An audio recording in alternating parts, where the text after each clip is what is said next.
Hello, welcome to the Humanity in War video series. My name is Joe Gibson and I'm a program officer on the American Red Cross International Humanitarian Law Team. I'm joined here today by Peter W. Singer, award-winning author and senior fellow at the New America Foundation. So Peter is one of the world's leading experts on 21st century security issues, and he's been named by Foreign Policy to their top 100 global thinkers list. His very impressive biography, as well as a list of his books and publications, can be found in the description section below the video. Peter, welcome to the show. Thanks for having me. So before we get started, I'd like to remind our online audience that you too can send in your questions for Peter. Use Twitter and the hashtag #FutureWar. All right, let's get to it. So my first question for you is that you've been described by the Wall Street Journal as the premier futurist in the national security environment. What does that term futurist mean to you, and do you feel that it accurately describes the work that you do? I have somewhat conflicted feelings towards the term futurist because it, on one hand, there's a little bit of the idea of, somehow you have this ability to reach into the future and you're all-knowing, and frankly, it's also become a little bit of a marketing tool for a lot of people. And the other part of it is that I feel like, in many ways, I'm not wrestling as much with, not trying to say this is exactly the future, but rather trying to put my finger on current trends that may well shape the future world that lies ahead of us. Another way of putting it is, I don't think there's any one single definable future. There's a wealth of potential futures ahead of us, but we can identify the current trends that might lead us into one of these worlds or another. I think about a metaphor. You imagine a tea kettle on top of a stove. With all our advanced science today, we can send a robot to Mars, but we can't predict where a single molecule of water will be next. Just can't do it. However, if we're looking at that system in the present, we would say, well, is the heat on or not? And that's an important trend to pay attention to. Doesn't mean that's exactly, that heat applied to that system is going to turn that water molecule to steam. It just means it's an important trend to pay attention to. The other part of the term futurist that I'm not a huge fan of, there was a joke going around social media a couple of days ago where someone was joking, I can't take credit for this, but someone else was joking that if futurists were any good, they would know in the future that the term's been banned.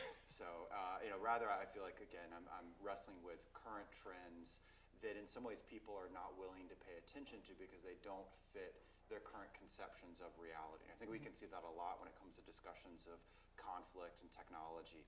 So just as a follow-on to that, so then how do you describe yourself to the various groups you're working with, whether it's consulting on video games like Call of Duty, which you're known for, or whether it's writing the books or working with DoD? Do you have a certain way that you modify that? I'm a writer, I'm a researcher, I'm a consultant, I'm a wonk. There's lots of different terms that are out there. It also, frankly, applies to what audience, what context you're in. So, for example, to people in the military, I'm an academic, but if I went into various universities, they'd be like, no, you're from the policy world. And again, I like the idea of moving back and forth between these spaces. In many ways, the question you're asking hits what's the role of what we call think tanks. Think tanks themselves and people like me who work in them, I believe that if they're doing their job right, in many ways, they're like a bicycle chain.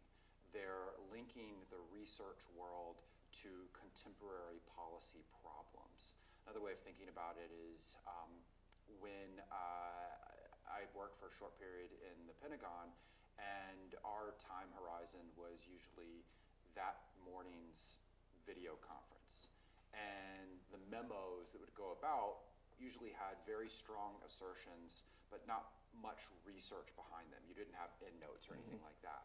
I then was in academia, got a PhD, and I remember up at Harvard, the many professors would have been happy if the newspaper stopped coming because the real world would get in the way of their theories of the way the world worked. And so, it's that idea of these two worlds that sometimes are too stovepiped, that a think tank, if it's doing its job well, lashes them together, applying research methodology to contemporary problems. Wonderful, thank you. And I have a feeling my next question could probably take up the remainder of the interview, but we'll limit to maybe a few. But what challenges do you face now as a war futurist that you didn't face in previous years? Is there anything that makes your work especially unique or challenging in the year 2016? It's a good question.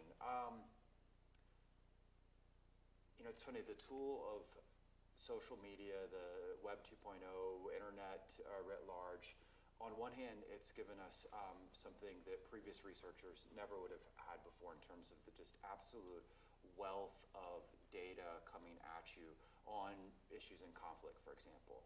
We have not hundreds and not even thousands, but tens of thousands of feeds coming from, say, a conflict like Syria or Iraq, Ukraine, you name it, and those feeds are documenting activity, and that activity is everything from what's happening in a particular battle to the potential of atrocities or not, to what weapons are used, and then you can backtrack where those weapons are from.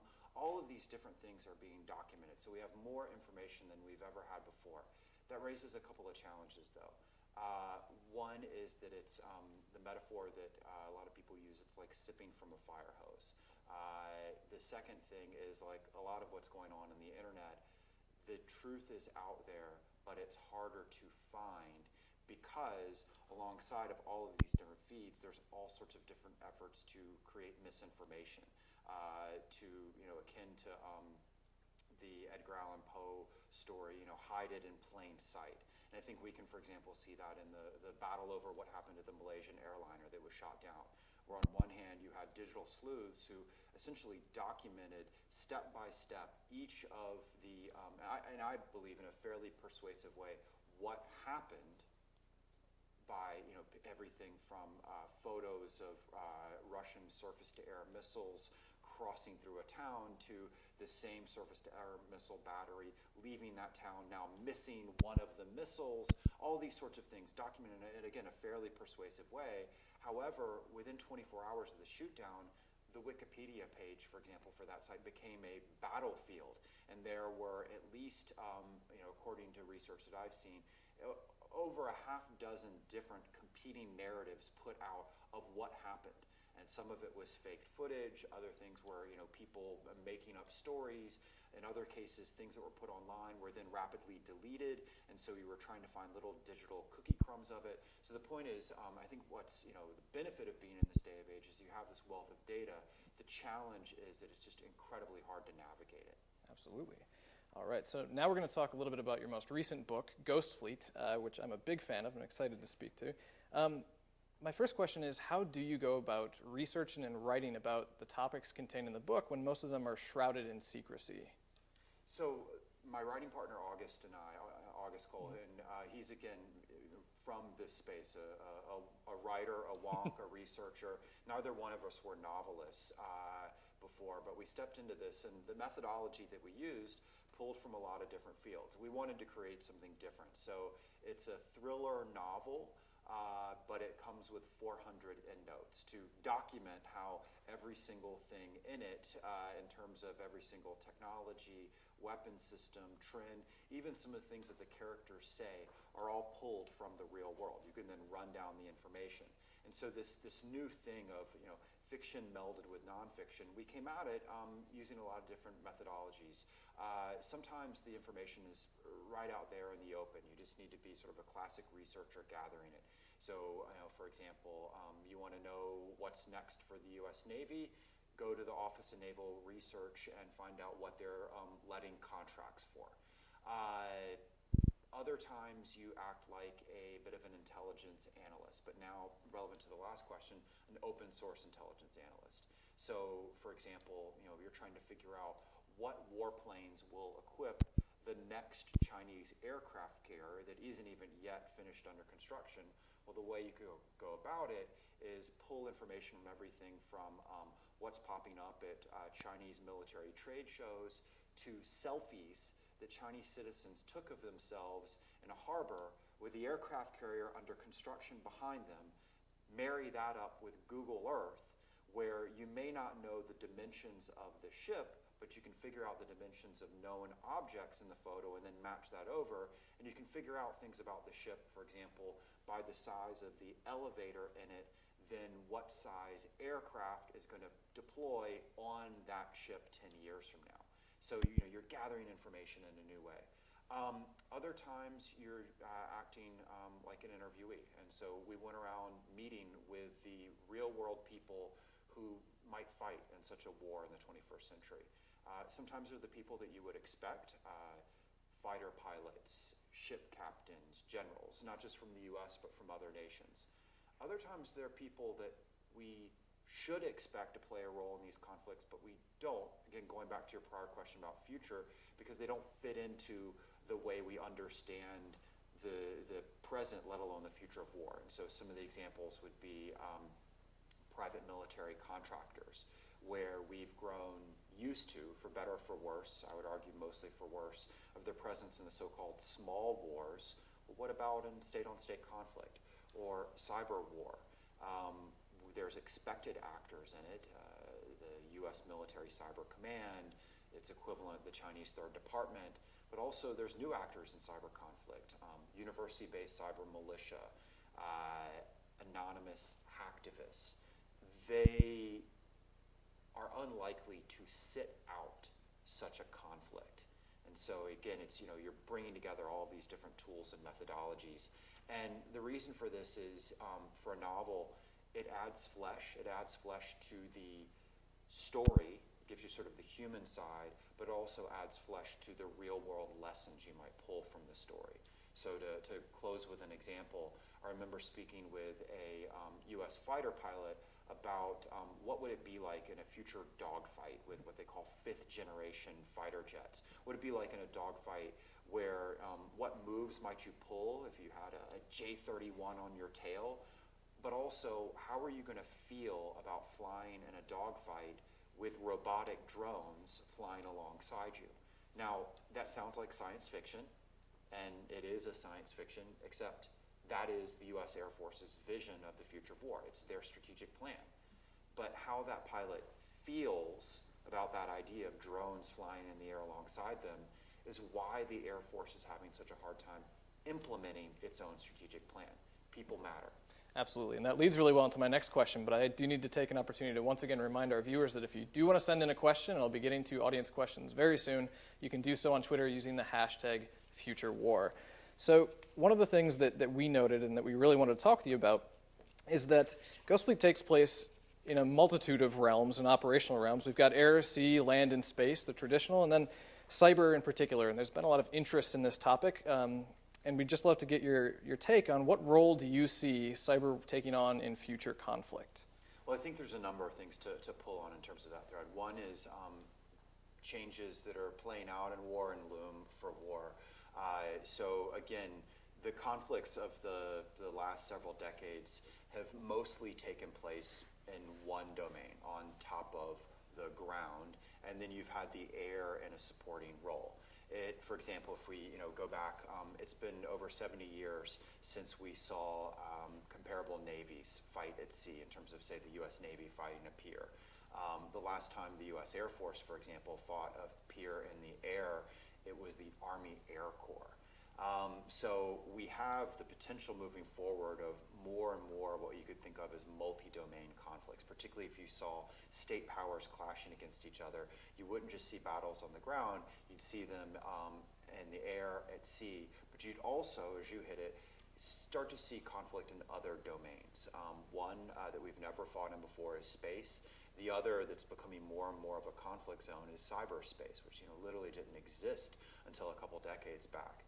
And I think the difference of this is that we would see that cyber conflict is more than the way we've thrown around the word cyber war. And we've used cyber war to describe all sorts of things that are not actually war, in terms of stealing secrets from private corporations or government agencies. That's not the same thing as war in terms of politics meets violence. And so more what we would see is going into military command and control networks, but also creating kinetic physical damage that causes loss of life. So it's weapons like the digital weapon Stuxnet, which was used to sabotage Iranian nuclear research a couple of years ago, but deployed into the context of outright conflict, of armed conflict, of war. A couple of things that I think are notable to this space and this building, this incredible building that we're in. It's very interesting to me to be having this discussion on 21st century conflict, and we're in a room like this, but it hits to the notion of while there's a lot seeming new going on, some of the old lessons and arguably the old laws and norms need to hold true, particularly when you're thinking about the laws of armed conflict.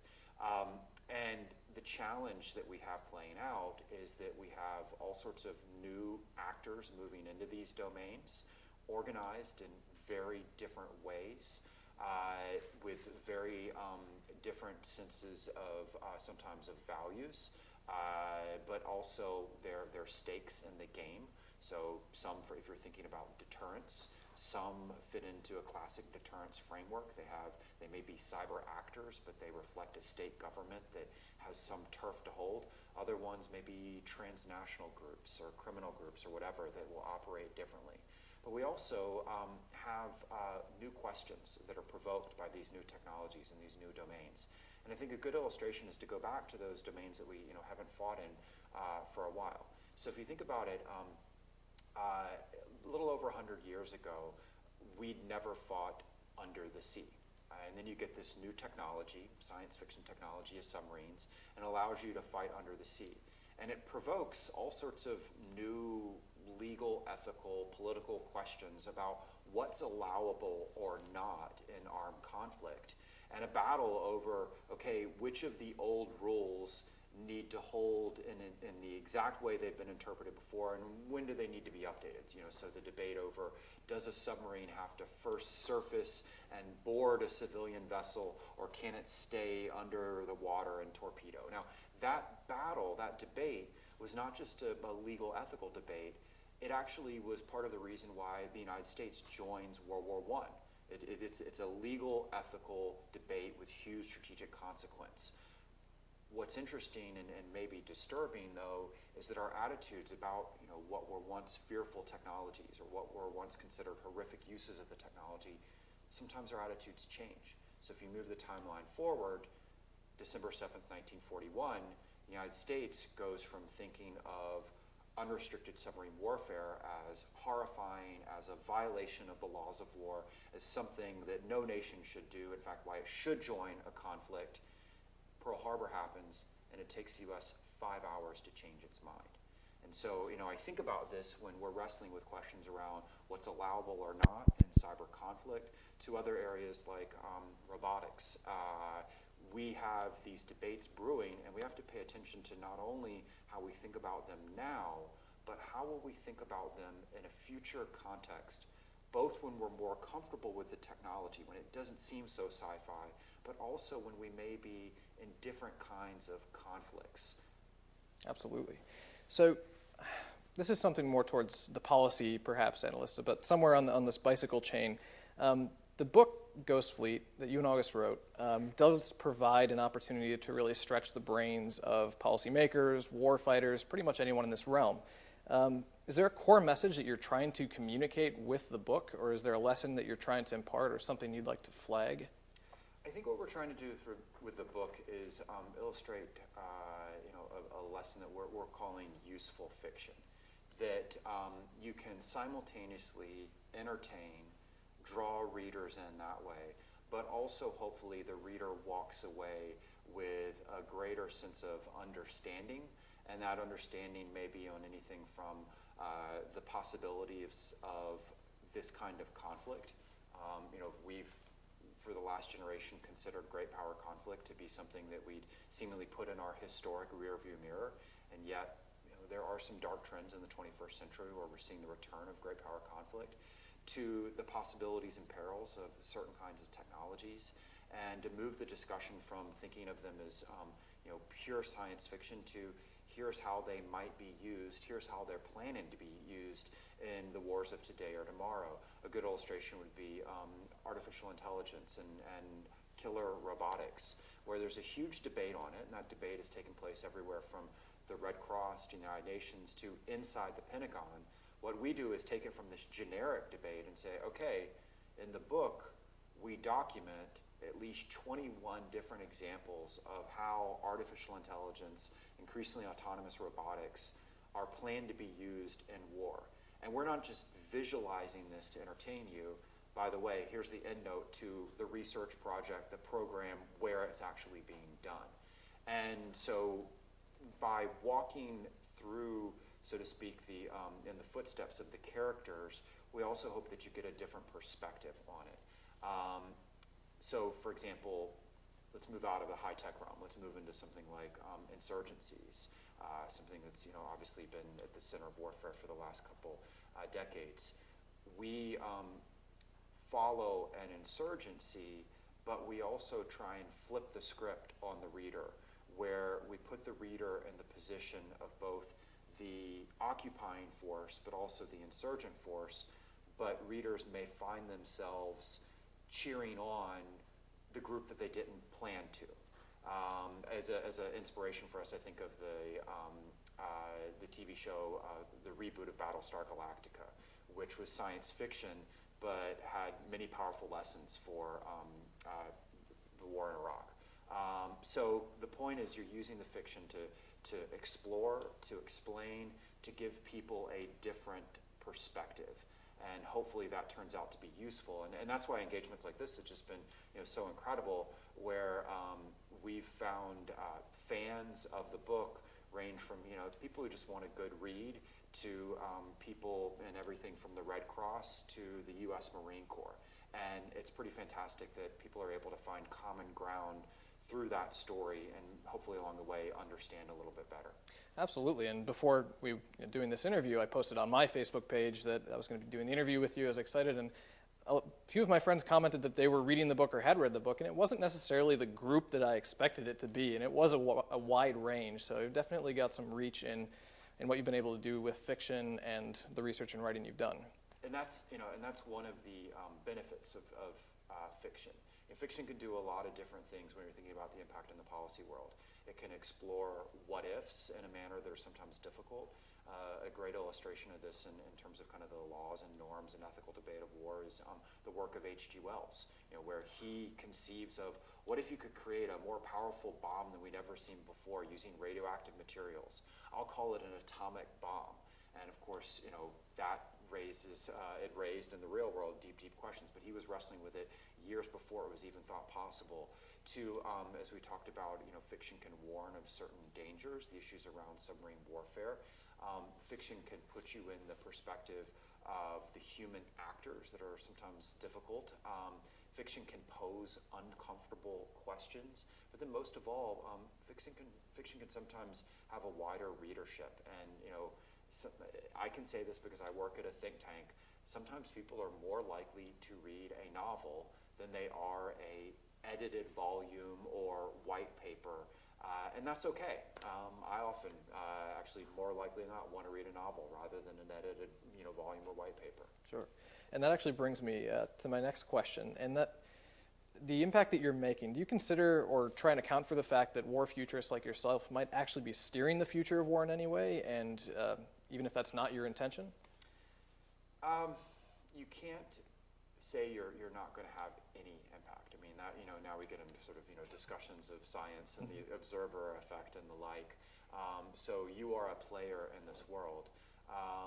The hope is that you're a responsible player, and by that, responsible in terms of bringing truth to the matter, whether it's in your nonfiction work or your fiction work, trying to bring in the various different perspectives to it, and also have a sense of your own biases that you bring to bear, and always trying to check those.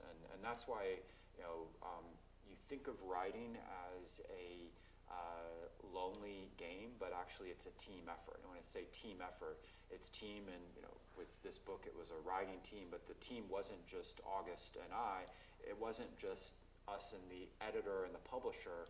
It was, we, as I mentioned, did interviews with all of these different players in terms of conflict, real world players already in this space, to pulling lessons from people that you couldn't meet with, gathered through, again, everything from history books to social media feeds, to we shared different parts of the draft of the book with a trusted set of people that gave us feedback. And those people ranged from people who are currently fighting in wars in places like Iraq today to scientists at places, at universities, all trying to get these different perspectives and ideas to get the realism, the truth of the matter. And then you have the next team that's basically you and your audience, where you're constantly having, once the book is out, it's not just out there, you're having a living, breathing conversation on it in terms of how people are interpreting it, the lessons that they're pulling from it, the lessons that we're pulling from it, and sharing them, again, with whether it's with you or going out and meeting with groups as diverse as, whether it's current events groups to the Pentagon Situation Room. Absolutely. So before I get into the next question, I do want to remind everyone, I can see the questions coming in, and I know I'll be fielding some of them shortly for Peter here, but send in your questions using the hashtag FutureWar on Twitter, and we'll get those written down and to me. So my next question... I wanted to sure. I wanted to hit a little bit of the last point, because it's something that's connected this fiction work to my nonfiction work, that's been on books on topics that range from robotics to private military contractors to child soldiers and warlord groups. And one of the things when it comes to the discussions of the norms and the ethics of these emerging problems is we're at our worst in terms of the debate. We're at our worst in terms of the policy, usually in those early periods of a problem when there's a combination of some kind of gap in terms of the policy, the law, the discourse, but also an unwillingness of the powers that be to recognize that it is a real thing that's out there. So, I remember when I was working on the private military contractors project, people weren't at the time, even believing that there was such a thing, or they didn't think it was important. Or the problem of child soldiers. I remember a professor up at Harvard point blank saying, I don't believe you. I don't believe kids are active in war. I don't believe so. Well, sorry, they are, and not active in small numbers, but literally hundreds of thousands, and consequential in terms of both the moral impact, but the pace of wars. Same thing on robotics. I remember speaking with a senator and having to persuade them that there wasn't a little person sitting inside the Predator drone. And so it's in that gap in the discourse, that unwillingness to wrestle with what's going on, that we're at our worst. And so if there's a responsibility that I feel myself having, or a role that I play in this, an impact that I hope I'm having, is trying to fill that, to trying to help people push past that either lack of awareness or unwillingness to face matters as they actually are. Absolutely. Worthy goal. So we've got a question that came in online, and it's referencing PMSCs, or private military and security contractors. And having read your book, Corporate Warriors, I felt like I saw shades of that in Ghost Fleet. And I guess the question really boils down to your transition from Corporate Warriors onto something like Ghost Fleet. Did those previous lessons really play a large role in your development? And are there specific pieces that you really pull out that your audience might see in something like Ghost Fleet? Definitely. I mean, we're as people, as writers, we're shaped by our experiences. We're shaped by not just what we learn, what we do, but the people that we meet along the way. And you can definitely see some of the various ways that plays out in the Ghost Fleet book. Characters, there's a private military contractor thread, but it's wrestling with this idea more broadly of super empowered individuals in conflict. So, we like to think of conflict. Many of the original laws that were created for conflict in an institution like this, it was, comes from a period when it was state on state. And yet now we have all sorts of different actors, sub-state actors, transnational actors, but also super empowered individuals. And those super empowered individuals might range from, terrorists to billionaires. So there's that influence in terms of it. Another strong one that people will see is from the Wired for War book, which was on robotics. And Wired for War was basically documenting what is happening right now in robotics and everywhere from the wars in Iraq to the so-called drone wars in places like Pakistan and the like. It was a tour of that. What we do in Ghost Fleet is say, okay, how will this play out, not just merely in the small wars, but how will it play out in the big state-on-state conflicts? And I need to be clear, I hate the term small wars because it doesn't feel, one, the scale of them are usually really quite large in terms of, the participants, the catastrophe. It certainly doesn't feel that way to anyone there, but that's how we talk about it in our discourse. Another thing that we try to do a little bit in Ghost Fleet is show how the actors in war today, if you're trying to get a sense of where war will be tomorrow, they're going to be pulling lessons from what worked. And what worked in terms of conflicts that might not seem an easy match over, but they're going to do that. So tools, techniques, tactics that were used in an insurgency in Afghanistan, you may see them pop up in a war in the Pacific in the future. Absolutely. And do you find it that it's difficult to write on these topics where the terminology and the technology is changing so rapidly? It is a challenge. You have to be aware of that as a writer and try and give it a little more of a half-life. Try and not lock it in specifically to one technology that might be outdated, but more the enduring lessons that are there. Absolutely. So here's a question that came in from our online audience. And again, appreciate the questions, and it's #FutureWar. And it's on cybersecurity. So do you think, and I'm just going to read the question to you, but do you think it's more effective to take an international approach to combating cyber war or a more domestic approach? I don't think it's an either or, but the reality is whatever conflict that takes place in cyberspace, it naturally and almost instantly will cross state border lines. It will be observable. It will touch actors most likely located in almost any across borders. Whether it's if there's an attack, it may be funneled through servers somewhere or just touch lots of different people. And it can happen in ways that even the people carrying out the attack don't plan. So a good illustration of this from something that we've seen, Stuxnet. So Stuxnet was arguably the very first digital weapon. It was not a thing. It was software. It was zeros and ones, but it had physical effect like a weapon. It caused physical damage in the world. It was arguably also the first autonomous weapon ever. It was sent out on a mission and was not steered through the course of that mission. There wasn't a person inside it. It didn't report back. It just basically was sent out on its mission to do it.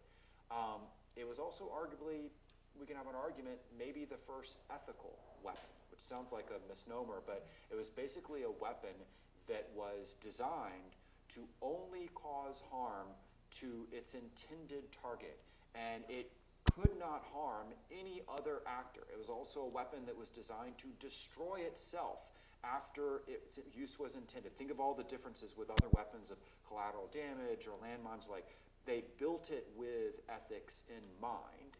You can have that argument, but there were definitely attributes of it.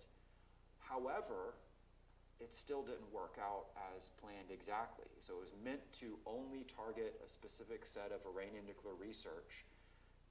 It did damage that, but it also popped up in over 25,000 other computers in places that range from Belarus to India. So just naturally things touch other spaces. Now, that said, though, I don't think we can turn to just international law and international institutions as our response. Because at the end of the day, the people behind whatever the cyber conflict and the equipment that they're using, the hardware that they're using, have physical location. And that physical location is inside state boundaries. We also have, when we look at certain international institutions right now, they may be international, but they're really about enshrining or pushing one state's view of the world. So there's, for example, belief about maybe we should hand the governance of the internet over to the United Nations. Well, I'm not a big fan of that because I think it would have a really dangerous effect for example, freedom of speech online. So the point is, I don't think that you can turn solely to international responses for cyber conflict because it naturally brings in states and state actors, but you can't think that it's something that you can only have a state-centric solution to. Absolutely. So there's also, I mean, more broadly to this, that was put in the framework of kind of national or global.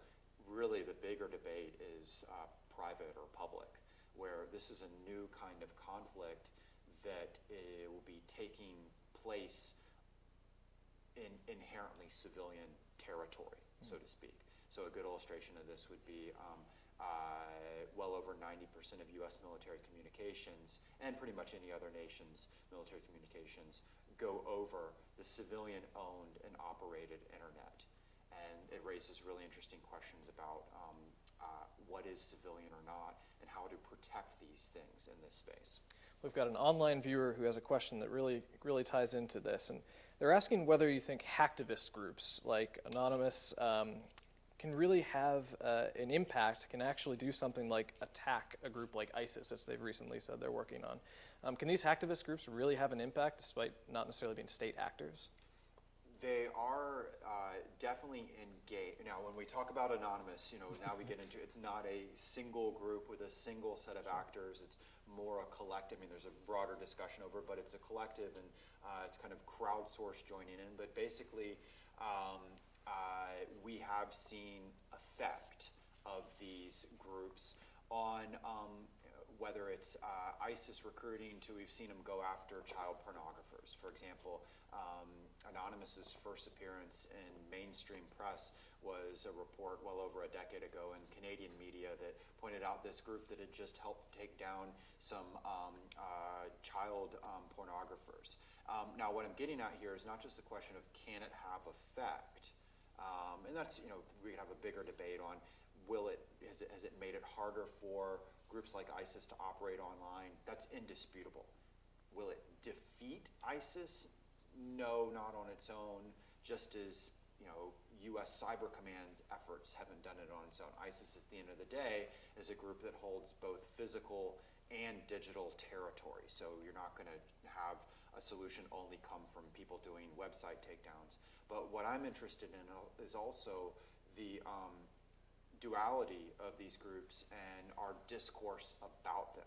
So a group like Anonymous has simultaneously been applauded. I actually was in an event where a senior State Department official applauded it as an ally in the effort to take down ISIS extremism online.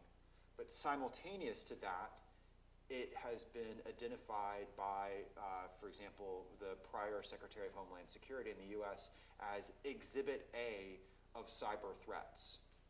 So it's which is it? And that actually points more, I would say, to the disjoint U.S. government strategy than to Anonymous itself, where it's been fairly consistent in its operations and kind of what it stands for. And it's usually, at the end of the day, comes back to some sort of online freedom of expression.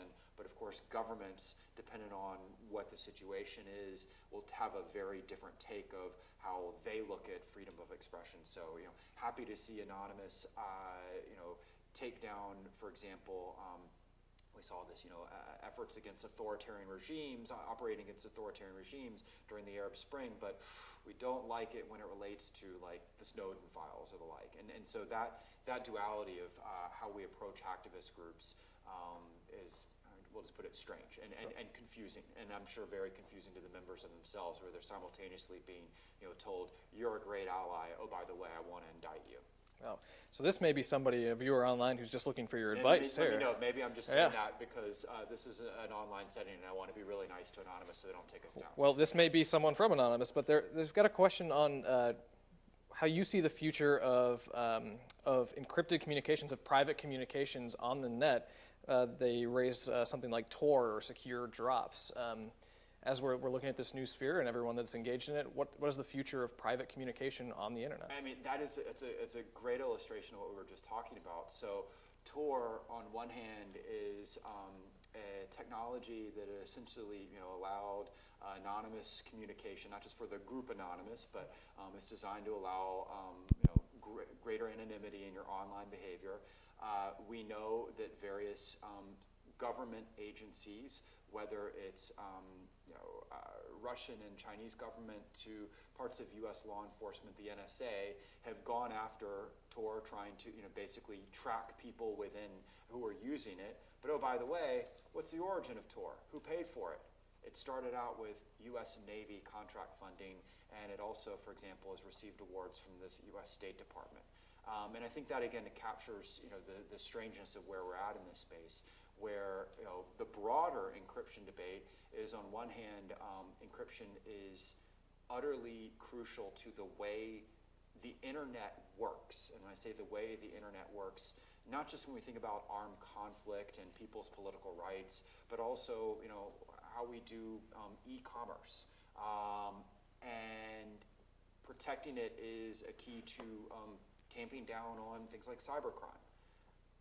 And yet, we also see a push from government saying, we got to allow backdoors. We got to, I'm not happy with this because we see groups like an ISIS, or we see bad characters like kidnappers or whatnot utilizing it. And the problem, as I see it, is sort of a distinguishing between the single case versus the larger community. So you can identify single cases where various state actors don't want encryption because what they perceive as some bad guy is using it to communicate. But on the other hand, if you ended it, if you created backdoors, it would leave the broader online community less safe. There's another part of this, and that hits a lot of the issues that surround cybersecurity and terrorism writ large, is distinguishing between the facts and the hype, and how people are trying to utilize the hype. So there's been a lot of discussion a lot of debate around encryption and how it applies to groups like ISIS and whether attacks in Paris and San Bernardino and the like. And yet, consistently, it's turned out those attacks did not depend on encryption to stay dark, to be conducted. So, for example, the mastermind of the Paris attacks wasn't someone that was secret and unknown to us and only doing things behind unbreakable encrypted communication.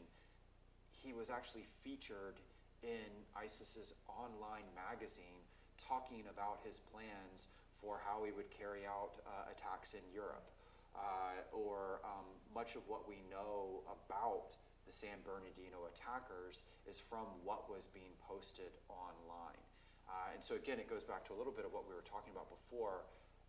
These groups are now, there is some and a great deal of activity that is happening in the kind of dark spaces of the web, but it's also happening right out there in the open.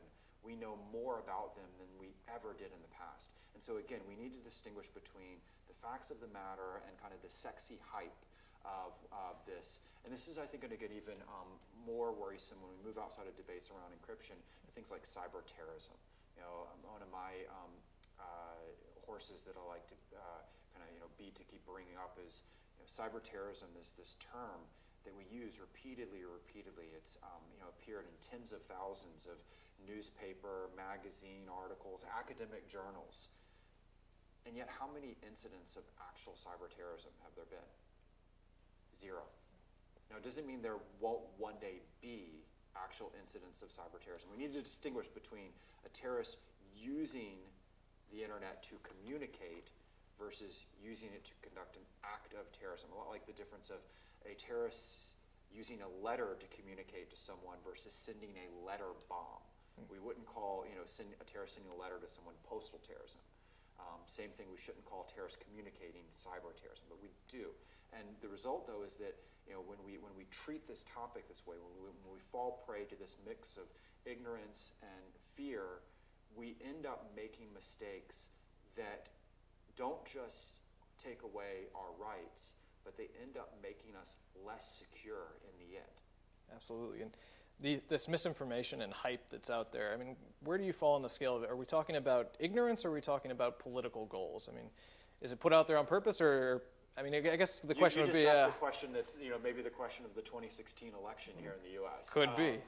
And notice I didn't identify any specific candidates, but it's often a mix, and that's the importance of people, and when I say people, I mean everything from citizens to policymakers, if you are ignorant, and that doesn't mean dumb, it means not aware, you will be taken advantage of, and either your fears will be taken advantage of, or you'll be steered in a direction that's not the ideal for you. And so it raises the, I think, the responsibility to be aware. What disturbs me sometimes, particularly when we get to discussions of where this crosses with technology, is not ignorance, but willful, deliberate ignorance. That is, I want to stay unaware. I want to, and almost make an effort not to be exposed to other information sources, to be updated to what's going on right now. And you can see that, whether it's how we look at certain military operations where, the facts of the matter are there, but we toss up our blinders because we don't like the facts, they didn't fit with our prior worldview, to discussions of technology, where you have senior policymakers who, I remember one of them talking about how, this is all, craziness, I can't even program, making the 12 on my VCR stop flashing. And I'm like, you still have a VCR? Like, and we're here to talk about cybersecurity, and you're talking about your VCR. I mean, so it's the willful, the deliberate nature of it, the intent to argue against the science of the matter. That to me is a little more disturbing than just the ignorance, and that's the people who are taken advantage of the most. So it seems that people are learning, though. The topic is out there, and there are quite a few people that are educating themselves, whether it's through perhaps even works like novels like yours, or whether it's the more traditional research. But are you frustrated with the pace of tamping down that ignorance, or are you pleased with the progress that we've made and that people do understand more? The question isn't that are we accelerating our knowledge, our awareness. The question is the pace of that relative to the problem, and the problem being, if you're looking at, for example, a discussion of technology, not merely what's possible that we didn't imagine was possible just a generation ago, to also questions of what's proper, issues of right and wrong that seemed science fiction just a generation ago. And that dual question of possibility and propriety is playing out in so many different realms that we've spent the last hour talking about, whether it's cyber conflict, to artificial intelligence and robotics, to what's playing out in insurgencies and where they are. And so, we're definitely gaining greater awareness. You're seeing activity, again, whether it's in government or in institutions and organizations like the Red Cross. The problem is that delta, is the change happening so much faster that we may be advancing, but we're still falling further and further behind. So to make an illustration of this, our discussions on the ethics and laws surrounding robotics and artificial intelligence, they're in a much better place than where they were a couple years ago. And the much better place, again, whatever side you take in the debate, you could say, look, it's more sophisticated, it's more advanced, more people are engaged. On the other hand, guess what? The technology has moved, it's already there. The things that you were saying we should stop and think about, you're debating that when they've already happened. And not just already happened sometimes on the military side, but maybe even more so on the civilian side. So I have this, this strange, you have people who go to conferences to debate about robotics and AI and how we have to stop them, but they drive there in cars that are already highly robotic. So for example, if you're looking at this year's Mercedes-Benz to plans for General Motors to Tesla, they'll be able to do things like, not just parallel park themselves, but drive down the street, drive down a highway without a human ever touching the steering wheel, the brakes, or the accelerator. Take that and move it over to war, and we have some very interesting challenges. Well, being here in downtown D.C., I think maybe taking the humans out of the equation wouldn't be such a bad idea on the roads here. But to put kind of a point out, I think it's the campaign to stop killer robots has made the point that they believe that the pace of our technological advancement has just outpaced our wisdom, our collective wisdom, growth as humans. Do you think that we've outpaced our own wisdom with the technologies we have today that we're using on the battlefield? it's wisdom, in that you could argue that if you're looking at the laws of war, they were crafted multiple generations ago, and yet their bedrock values are still pretty darn wise, so to speak. The ideas of protecting civilians, the ideas of trying to limit cruelty in war, the ideas of the causes of war, and they have to meet, and again, you can have the argument, but there have to be justifiable standards for them. I mean, those we could argue those haven't been made antique by the advancing technology. I think the challenge is figuring out how to apply them in these new debates and all. But again, the bigger issue is this sense that somehow we can hit pause on the technology and allow, where they're like, okay, the technologies move faster than our wisdom. If that's your argument, but then you're saying let's hit pause, how are you going to execute that idea? How will that actually be enforced? How will that be prevented? So I really want to see the debate move past the very optimistic general tones to more specifics in that. And it's the same, to go back to what we were talking about before. Let's not have the discussion of killer robots overall. Let's have the discussion of, for example, in Ghost Fleet, here are these 21 different cases that are being planned for the technology in realms that range from cyber war to war on the land to war under the sea. Which ones are you okay with? Which ones are you not, and why?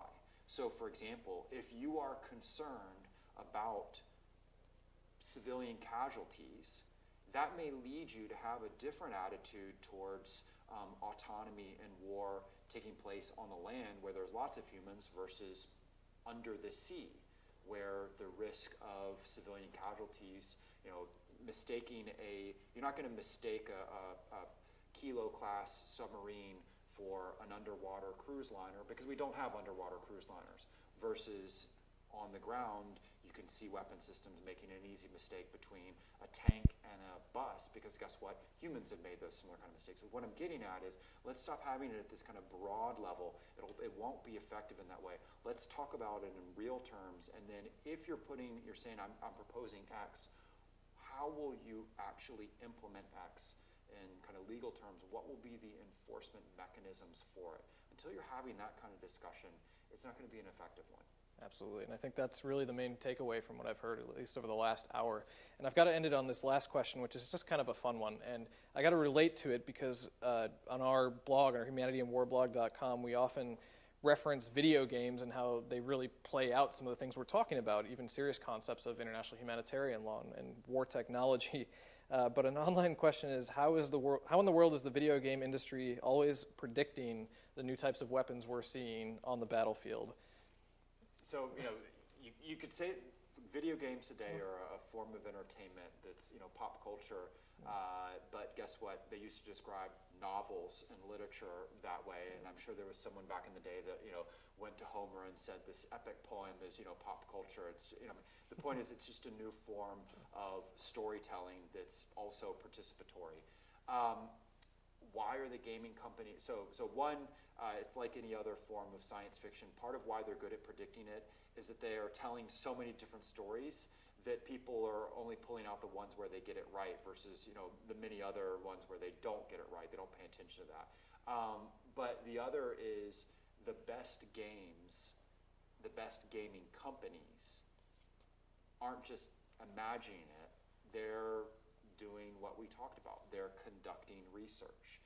They're bringing in experts. They're bringing in consultants. They're visiting military trade shows, laboratories. They're trying to get it real so that there is a sense of realism in their form of entertainment. But important, again, to remember, whether you're talking about an epic poem or a novel or a video game, that cross with the realm of fiction means they may be trying to do justice to the real world, but they also still have a responsibility to be entertaining. So always factor that in, and that reflects the selection of what they choose. What a writer like me chooses is that if you have the choice between two things that are real, and one is boring and one is interesting, and interesting can be defined in every way from it's scary to it's cool to it's funny, whatever adjective. But if it's something that is either boring or interesting, you're always going to choose the interesting one. And guess what?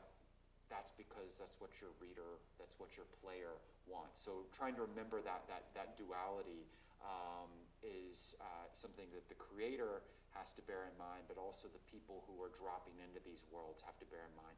They're only so real as the other responsibility of entertainment will allow them to be. All right. Well, thank you very much. Thank you for all the wonderful answers. We appreciate you coming in for this. And to our online audience, thank you for tuning in and watching. We hope you really enjoyed this. I know we did here in the room. Be sure to check out his latest book, Ghost Fleet. It's ghostfleet.com, I believe, right? Or ghostfleetbook.com, right? That they can check it out. It's also in the description of the video. You can go to www.humanitarianwarblog.com at any time to see this video and other videos like it, as well as our upcoming live streams. Thank you for tuning in.